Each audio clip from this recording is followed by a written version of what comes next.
Yo, did she really say that? No, I think she did. Yo, what's good, everybody? And thank you for tuning in to another Tyler Perry Sistas review. This is season 3, episode 21, entitled Curveballs. If this is your first time coming to my channel, welcome. If you are a returning family member, you already know what it is and what it always will be. And without further ado, let's get into this episode. This episode gave me a headache. It gave me a headache, not even because I thought it was a horrible episode, because I don't feel that way. But this was truly an episode where we could see how outside of logic and reality that Tyler actually writes. Okay, this entire Zach and Karen pregnancy storyline is just, let's just get into it. So the show opens up with Karen and Zach, and they're basically reiterating how the previous episode ended with her, revealing this bombshell of her being pregnant. This particular storyline is the very essence of Tyler writing outside of reality and logic. So we find out that Karen missed her period, and she automatically assumes that she's pregnant and she has not taken a pregnancy test. Now, as a woman, I understand, because I am like clockwork. So the moment that I'm pregnant, I already know what's for me. Without a test, I already know, because I don't miss. It's the same time every month, almost around the same darn physical time, AM, PM. I am that on time. I don't miss. So I could understand it from a certain perspective. But to actually tell a man that you're pregnant from him, that's the issue that I have. Now, the way that Tyler has written this, Karen believes that Zach is the father. She basically tells him, because he, just like any other person, if I was a man, I would have the same thoughts. He basically wanted to know, are you sure that I'm the father? And she was just like, yes, and don't ask me that again. And I was like, well, hold up, sis. Now, he has every right to ask you, because you're trying to say that this life that is growing inside of you is his. Now, let me pause, because, baby, some of y'all fans out there, nobody wanted to believe that Karen was pregnant. Oh, that's the oldest trick in the book. Oh, she lying. Oh, she's just so miserable. She got to make Zach and Fatima miserable. I saw all of that. Then when the results came back that it was positive, it was a positive pregnancy test, I don't care what that test say. She lying, she not pregnant. And so my question is, to anybody who would like to answer, what's the reason that is such a hard concept for people to believe that this woman is actually pregnant? And some of the things that people I've seen, this thing that was going around about Karen and Gary having some affair, that lets me know, babe, whoever came up with that, you have entirely too much time on your damn hands. But back to this review. So my whole thing was, well, Karen, you really can't pin this pregnancy on anybody, because you really don't know. Now, this is where logic and reality meets Tyler Perry, repels from Tyler Perry's universe. So let's check that. Let's just be very, very factual. So the last time prior to Karen and Zach having sex in the closet, the last time that Karen and Zach had sex was season 1, episode 11, where they had sex in the back of Karen's car. And you can fact check me. That's season 1, episode 11. The next time Karen and Zach had sex was season 2, episode 20, which when they had sex in the closet. Now, Karen had sex with Aaron, season 3, episode 6. That is the only time that Karen and Aaron have had sex. Now, I know to the most people, season 2, episode 20, season 3, episode 6 seems like it's a long time. But in Tyler Perry universe, it was actually only 2 to 3 days. I believe it was literally 2 days after, but it was in that time frame. So my question is, how is Tyler writing for Karen to pin this baby on Zach when she slept with Aaron literally 2 to 3 days after she had sex with Zach? And so that was where and it's like some episodes I don't even believe are bad episodes. It's because the writing doesn't make sense. And I know for me, I am a very analytical person, and I try not to be at times, especially when watching Tyler Perry, but it don't work. I'm a very analytical person. So when I'm watching certain things, stuff just doesn't make sense to me because it just, damn it don't make sense. And Tyler Perry just does not make sense. And the fact that Karen is rejecting the fact that there's a possibility that this child could be Aaron, it's like, I'm not feeling that, sis. I'm not feeling that. So now that we know that Karen has not had a pregnancy test, Zach goes to get a pregnancy test. I'm just going to finish all their stuff out. So he comes back and I'm like, well, damn, how long did it take him? Because literally when it was light outside, it's dark. It's nighttime. I said, okay. So he bought several pregnancy tests. So she goes back to take it. So he calls Fatima, or he's talking to Fatima. Fatima was like, I told you not to go. I told you not to call her. He was like, I didn't call her. I came over to the shop and, we're talking. It was just the way that he made it seem. It was very suspect because you're telling me you cannot tell me why you're there. And not only that, you like, oh, she about to come back in. I'm going to talk to you later. So you got to rush and get off the phone because your ex is coming back into your presence. That whole presentation of how Zach was presenting the fact that I am in Karen's salon. I'm talking to Karen. It almost made it seem like, and what we're discussing is more important than me actually telling you right now. Because he tells Fatima that what he has to say, he needs to say it face to face, which he was being honest, because that is not a conversation, men, that you spring up on the telephone with somebody. That is a face to face conversation. So when Karen comes out, she took 2 pregnancy tests and they were positive. So it was like, she sits them down, they're talking, there was a little pause, and then she goes to look.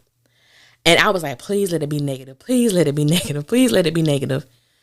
And she was like, it's positive. I said, damn. Why, Tyler? Why? No one needs a baby. No one needs a baby. No one needs to be pregnant. And as a woman, I know for me, I did understand the heartbreak of Karen because, like I stated before, she's the only one who really states that she wanted a family. She wants the whole 9. And this is not the way that she envisioned it. And I know some people may feel away, but this is my review. I feel like Zach was an asshole in that moment because it was like, what are you going to do? How you want to handle this? What you want me to do? What you mean what I want you to do?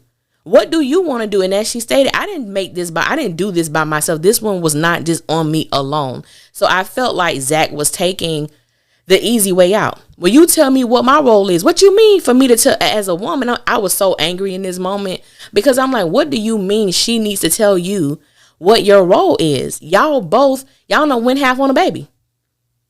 Or the fact that she thinks is you. For one, I don't believe it's Zach's. I think that's the easy choice. It's a very dramatic choice. But something is telling me maybe it's not his. And so just the fact that is the storyline for right now. I'm pregnant and it's yours. So the first thing I'm like, y'all need to do is make an appointment with a doctor. Make sure you're pregnant for real, sis. Because make sure you're pregnant for real. But I'm assuming that Karen is pregnant for real because they slid a little preview of season 4 in there. And I was like, what? Wait a minute. But I'll talk about that on another video. But I'm just really perturbed just how Zach handled that. And he was like, despite of what it says, despite of what you decide to do, we're not going to be together. And so he was, Karen said, you have made that perfectly clear. I said, has he, sis? Because I really need you to understand that it's over. I really do. I really need Karen to understand that so you can move on and prepare as to how you're going to raise this baby because it is very evident that Zach wants no parts of it. Period. And I don't blame him in a sense because at the end of the day, if I was a man and I can't tell for sure that this is my baby, I don't want to become attached and then find out that this child isn't mine. So I think everybody just need to cool down, calm down until they're able to confirm that this is indeed Zach's child or Aaron's child or how Tyler has written this thing. Because like I said, he steps outside of logic and reality because in essence, Karen does not know who this child's father is. She can't pin this on Zach and she can't pin this on Aaron because she does not know because they literally slept together. She slept with these men 2 days apart. So Tyler can miss me with that. And I know some people like to come for me when I talk about Tyler's writing. And this is a prime example as to why, because he writes outside of logic and reality and it doesn't make sense. So let's move right on along. This is one storyline that just confuses the hell out of me. This whole Maurice and Q situation. It is like the dumbest. I don't understand why it exists. I don't understand the need for it. Makes no sense at all. Long story short, the cops come get him. That's how much I hate this storyline. Anyway, the cops come to the house. Maurice was like, he's wanted for robbery, so on and so forth. But before that, Q, the audacity of him to try to have sex with Maurice before he goes to jail. I was just like, no, you do this for pay, right? You're not gay. You're gay for pay. That's what you said. This is what you do. So now I was just disturbed. I was just so disturbed. I hated that scene. I hated their scenes. And so he's like, you gonna call me? When the police came, you gonna call me? Before I get to that, he was like, can I call you? Maurice like, yeah, you can call me. You sure? You gonna write me? He was like, yes, Q, you sure? Come on, Maurice, don't play. I need you. Come on. Yes, Q. You gonna call me? I said, how the hell Maurice gonna call you when you in jail? What? Outside of reality and logic, he's going to call you.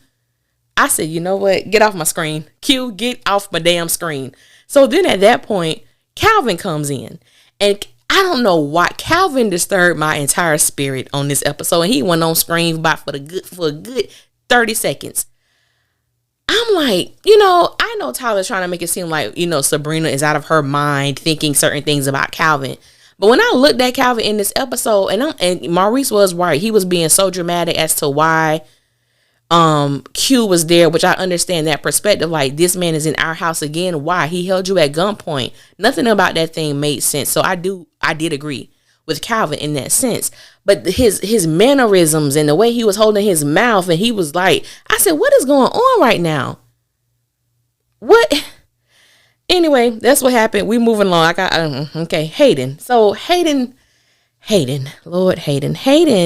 is trying to figure out how Zach knows so much about stocks, which I think is a legitimate question.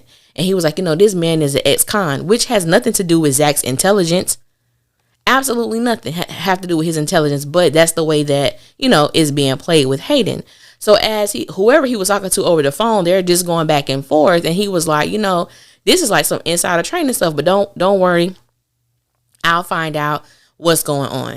And I said, leave it to Hayden. I knew that Hayden was going to be the person to find out exactly what happened. And this is no diss to Zach or whatever the case may be. But to me, Zach need to be taken down a peg or two, because Zach is really on a high horse.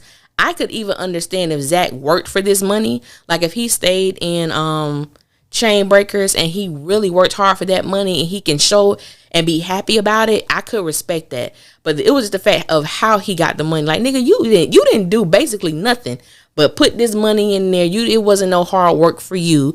And that's the way he's been kind of coming off, especially with his last situation at the bank with Sabrina. I'm like, yeah, you feeling yourself too much. It's time for him to be taken down a peg or two. And if one thing we could depend on Tyler Perry to do is take somebody down a peg or two. And yes, it is Zach's turn, because he has almost put Karen in the damn graveyard. She can't get no lower. I'm like, give this baby a break. My gosh, Tyler. Goodness gracious. So it was a quick scene with Andy and Fatima.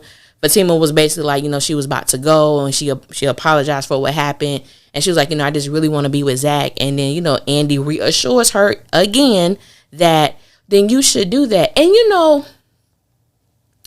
this entire episode, I wanted to punch Andy, because Andy just continued to prove to me that she is not a friend to her so-called friends. And for me, I get into that when we get further into the restaurant. When we get to the strip club. But Andy could get these hands. Andy, father, but we'll get to her in a minute. But that was a quick scene. Fatima was leaving, and Andy decided to leave with her. So we get to Danny and Sabrina. But initially, before Sabrina came, Danny was on the phone with Preston's answering machine. And she was basically leaving him a message. And, it's so interesting to see Danny on this side of thirst. To see her on this side of thirst when we know how much she played Preston about him consistently calling, consistently wanting to be around her and just wanting to be in her presence. And I think that happens a lot with women. When you live by yourself for so long and then you have someone who is constantly around, it's like, This ain't it. And, and I understand because I was like that. I was someone who lived by myself for a long time because I had the mindset of, I always used to see women allowing men to move in with them and allowing them to come to their house. I made a vow when I was a little girl, probably like teenager. I'm like, when I get into a serious relationship or when I be dealing with men like that, I'm going to their house. I'm eating their food. I'm using their water. And I'm jacking up their electric bill. And so that's kind of how I lived my life.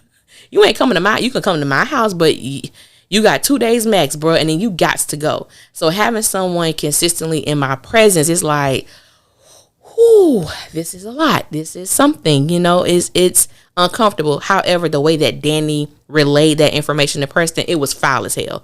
But she's reaping that. She's dealing with the consequences of her wanting her space. And the fact that Preston has honored that. And I big up him for doing that because a lot of men don't. For example, Aaron, whom I love, but he does not, I'm gonna leave you alone. I'm gonna do this. And he never honors his own word. So I love to see Preston honoring what Danny said, even though she really didn't mean it. And she's finding that out now. But I do respect him for doing that. And so when Sabrina comes over, Lord, anyway, so Danny feels like Karen is not going to come. She called her. She didn't answer. So Sabrina was like, well, let me see if she answers for me. And Karen does. And so basically she was like, she's not going to come. She asked if Andy was going to be there. And Danny was like, see, that's effed up because I called her and she didn't answer for me, but like she answered for you. And I was like, why do we do that? Sometimes people are not available when you call them. It doesn't mean anything, but that is a continual storyline from season 1 about how Danny feels the girls do her at times. So I think that's just like an emotional thing for Danny. And I'm like, baby girl, deal with it. Because it's not that serious. It really isn't. But Sabrina has been taking volumes. And I'm just like, so we watched Sabrina. She starts pre-gaming at Danny's house. So she done started drinking and everything else. So I'm gonna say the club for last. So we get to Gary and Andy. Okay. I don't like when people say this, but I'm about to say it. Is it just me? I hate that saying. I really dislike that saying, but I'm going to make it fit for this one. Is it just me or the revelation that Gary and Andy dropped on each other? Did it not give what it was supposed to have given? Because I guess if I'm going to say me, if I actually cared about them as a couple, then maybe. But I'm like, Tyler, to me, I'm thinking he expected that to hit more than it really hit. Because I'm like, who gives a damn at this point? We don't even want them together. So who gives a damn? So we find out that the woman who Andy messed with in this threesome is a woman that Gary has been messing with too. The irony, And it's like, and he was like, that was a long time ago. It was 2 days ago, Gary. I went to her page and I saw you. Not your face, but your ass. I said, oh, that's what we doing. What social media platform was this? Had to be Twitter. Because we know Facebook and Instagram shutting down. So it had to be Twitter. But I'm just like, who cares? Please leave. Please. He talked about her house again, how small it is, how it ain't nothing. And I just want them to be done. I want them to be done because at this point, I don't understand anymore. I don't think anyone was like, oh my God, Andy and Gary slept with the same woman. It didn't even hit. We don't care. They can all have a foursome for all I care. I don't care. I just don't want to see them on screen together again. But I know we're going to get it because he's back for season 4. And when he leaves, we see Andy about to break down. And I'm like, for what? You should be all cried out over him. Okay? Another old school music reference. I want to point out because Pam gets so much flack. I had to give Pam some props on this episode because I really enjoyed the fact that Pam was there for Karen when she needed someone the most. And I look, because we all know Pam. I literally call her nosy ass Pam. Anytime I write notes about her, that's what I call her. And I don't have a lot of notes, but I just called her Pam this time.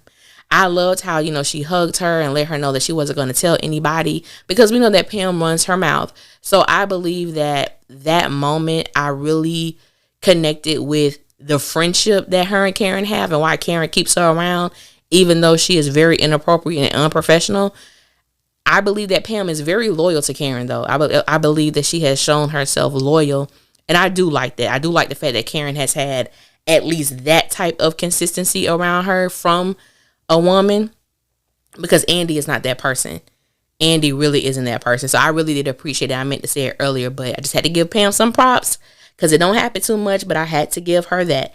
So we get to the club. We get to Club Eden.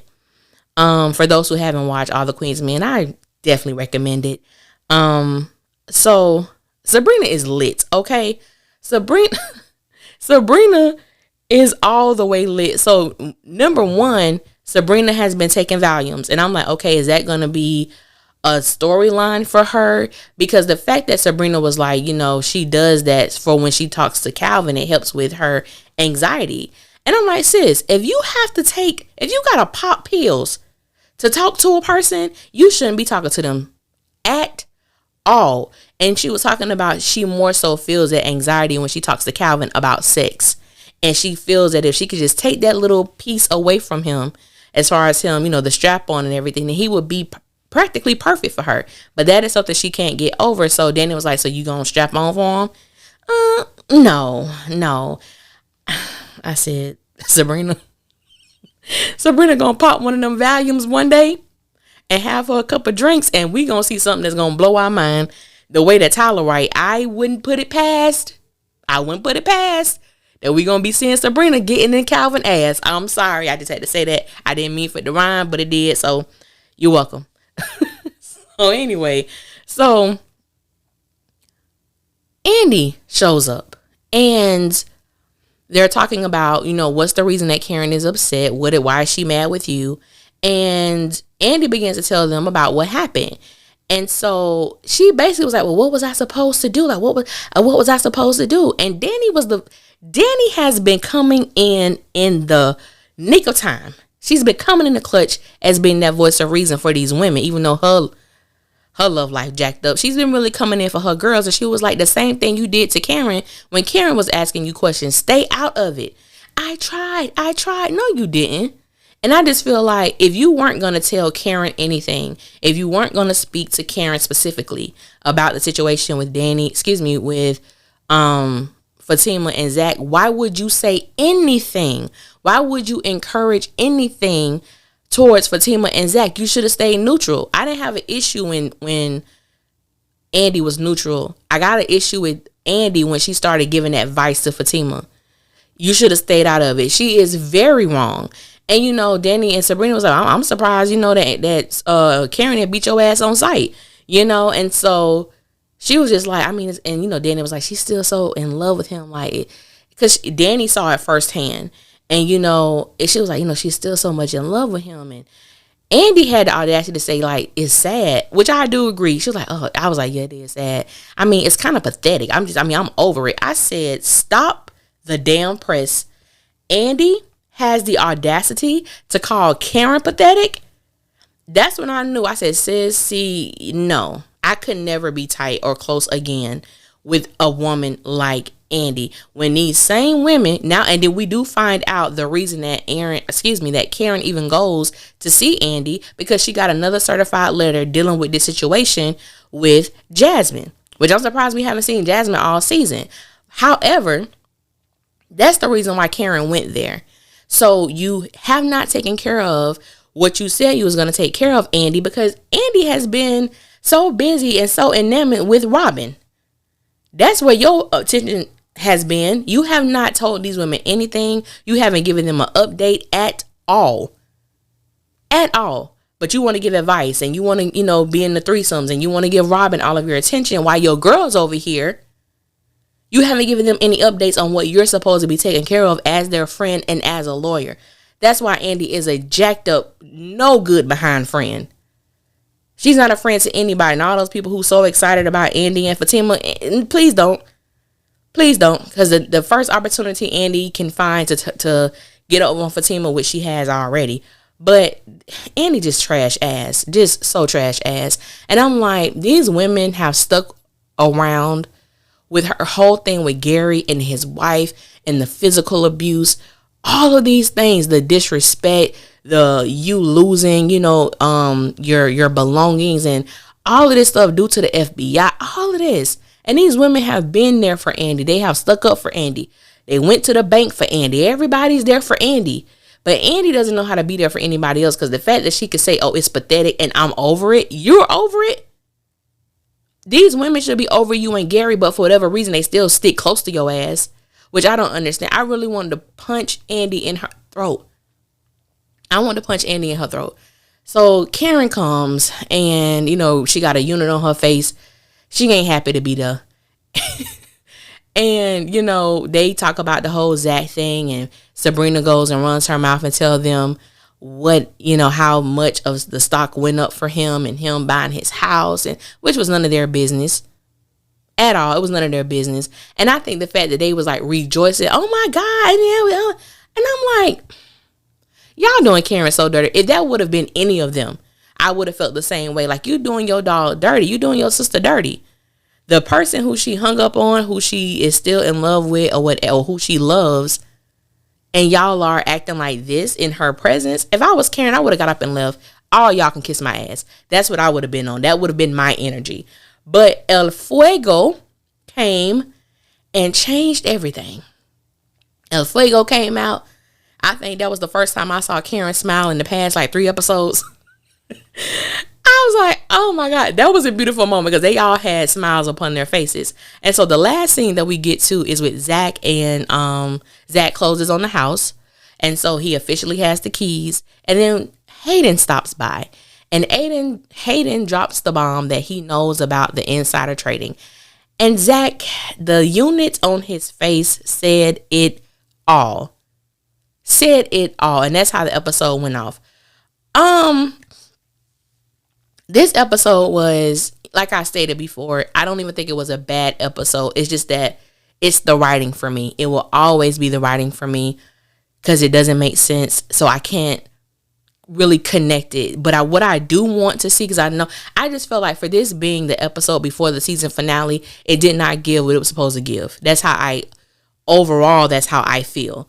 I just felt like we got a lot, but nothing at all. Like that's overall my feelings about this particular episode. And because I've had a lot of people try to tell me that Karen and Aaron has had sex at least 4 times. Some people say 5. I don't care. If anybody can prove to me that Karen and Aaron has had intercourse where his penis went into her vagina more than 1 time on this show, I will give you $200. If you can prove it to me. Because see, people talk a whole lot of stuff on social media. I'm telling you, he slept with it. Okay, they slept together. Okay, put your money where your mouth is. If you can prove it to me, I will give you $200. Cash App you, Chime, Zelle, whatever I will give you $200 if you can prove that point to me. That Karen and Aaron had sex, intercourse, penis or vagina, more than once. Because it's only happened once, which is not a big enough fact for her to exclude him for being the father of this child. Oh, Lord help us. But yeah, Patreon family, I will be posting a video either later tonight or tomorrow, because I get a lot of questions about this spinoff. I'm gonna tell y'all my true feelings about this spinoff and how I feel about it. If you would like to join the Patreon, I will always have the link in the description box. For those who are listening on Spotify, Google Podcasts, so on and so forth, just go to patreon.com, Hustle Queen Lee. That's how you can find me if you don't have the link. Okay. I appreciate you guys for listening. And if I miss anything, please put it in the description box in the comments. We could talk about it. I hope I got everything that happened. If not, judge my mind, not my heart, or you could judge both. It don't really matter. But until next time, I will holler at y'all later. When